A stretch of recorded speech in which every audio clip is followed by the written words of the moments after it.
வணக்கம். இப்போ இந்த வீடியோ ப்ரெசன்டேஷனில் நம்ம MCX க்ரூட் ஆயில் மார்க்கெட்டில் இன்றைக்கி எப்படி ட்ரேட் பண்ணலாம் அப்படின்றத பற்றி பார்க்குறதுக்கு முன்னாடி நேற்று மார்க்கெட்டில் என்ன நடந்தது, நம்ம என்ன எதிர்பார்த்தோம் அப்படின்றத பற்றி பார்க்கலாம். நீங்கள் பார்த்துட்ருக்கிறது க்ரூட் ஆயிலோட 7 நிமிஷம் கேண்டில் ஸ்டிக் சார்ட். இந்த கேண்டில் ஸ்டிக் தான் நேற்று மார்க்கெட்டோட ப்ரைஸ் ஓப்பனிங். 3280க்கு கீழே கொஞ்சம் ஓப்பன் ஆகிருக்கு க்ரூட் ஆயில் மார்க்கெட்டாக. இது ஒரு புதிய கான்ட்ராக்ட். இந்த கான்ட்ராக்ட் ஆரம்பத்துலேயே நம்ம என்ன எதிர்பார்த்தோம் அப்படின்னா க்ரூட் ஆயில் மார்க்கெட் தொடர்ந்து பையிங்க்கு சாதகமாக இருக்கும்னு எதிர்பார்த்தோம். எது வரைக்கும் அப்படின்னா 3162 வரைக்கும்.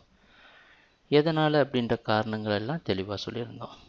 ப்ரைஸ் ஓப்பன் ஆன உடனே 3260 சப்போர்ட்டாக எடுக்க முயற்சி செஞ்சுருந்தாலும் பலன் கொடுக்காம ரெசிஸ்டன்ஸாக மாதிரி 3220 அப்படின்ற இடத்துல பல முறை சப்போர்ட் எடுக்க முயற்சி செஞ்ச க்ரூட் ஆயில் மார்க்கெட் இறுதியாக அதையும் உடைச்சி கீழே வந்து 3204 பக்கமாக புதிய லோ கிரியேட் பண்ணி 3212 க்ளோஸ் ஆகிடுச்சு.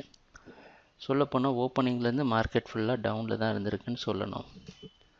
ஆனால் எதனால் இது நடந்தது அப்படின்றது உங்களுக்கு தெளிவாக தெரியும். ஏன்னா அதை தான் நேற்று வீடியோ ப்ரெசன்டேஷனில் தெளிவாக சொல்லியிருந்தோம். க்ரூட் ஆயில் மார்க்கெட் இந்த புதிய கான்ட்ராக்டில் எங்கே ஓப்பன் ஆகிருக்கு அப்படின்னு பார்த்தோன்னா இந்த கான்ட்ராக்டில் மட்டுமே க்ரூட் ஆயில் மார்க்கெட் 2700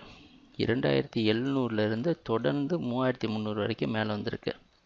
ஸோ இவ்வளவு பெரிய ஏற்றத்துக்கு அப்புறமா ஒரு சின்ன கரெக்ஷன் நேற்று நடந்தது ஒரு சாதாரண விஷயந்தான் எந்த மார்க்கெட்டில் இருந்தாலும்.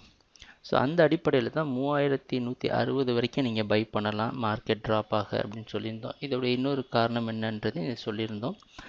ஜூலை மாதத்தில் இந்த 3160 ரெசிஸ்டன்ஸை வச்சு கீழே சரிவு சந்தித்த மார்க்கெட் 3160 வந்து சப்போர்ட் எடுத்து தான் மேலே போச்சு. இந்த இடம் ஒரு ஸ்டாப்பிங் பாயிண்ட்டாக இருந்துகிட்ருக்கு இந்த கான்ட்ராக்டில். அதனால் என்னென்னா இந்த இடத்த பொறுத்த வரைக்கும் நம்ம செல்லிங்க்கு சாதகமாக மாறுறதுக்கான வாய்ப்புகள் கிடையாது. ஒரு நாள் மார்க்கெட் சரிவை சந்தித்தோன்னே நம்ம செல் பண்ணலாம் அப்படின்னு நினச்சோன்னா ட்ரெண்ட் அப்படின்ற ஒரு விஷயமே இல்லாமல் போயிடும். அதனால் ட்ரெண்டுக்கு முரண்பாடாக முடிவும் எடுக்க முடியாது. அதனால் இன்றைக்கி மார்க்கெட்டும் 3160 வரைக்கும் நீங்கள் பை பண்ணலாம். எங்கே ஓப்பன் ஆகலைன்னா 3200க்கு கொஞ்சம் கீழே ஓப்பன் ஆகிறதுக்கு வாய்ப்பு இருக்கிற மாதிரி வெளிநாட்டில் இருக்கிற நைமெக்ஸ் மார்க்கெட் வச்சு பார்க்குறப்ப தெரியுது. 3160 வரைக்கும் நீங்கள் பை பண்ணிட்டு 152 ஸ்டாப் லாஸ் வைக்கலாம். கொஞ்சம் ஃபண்ட் அதிகமாக இருக்கிறவங்க 120 வரைக்கும் கூட நீங்கள் பை பண்ணலாம்.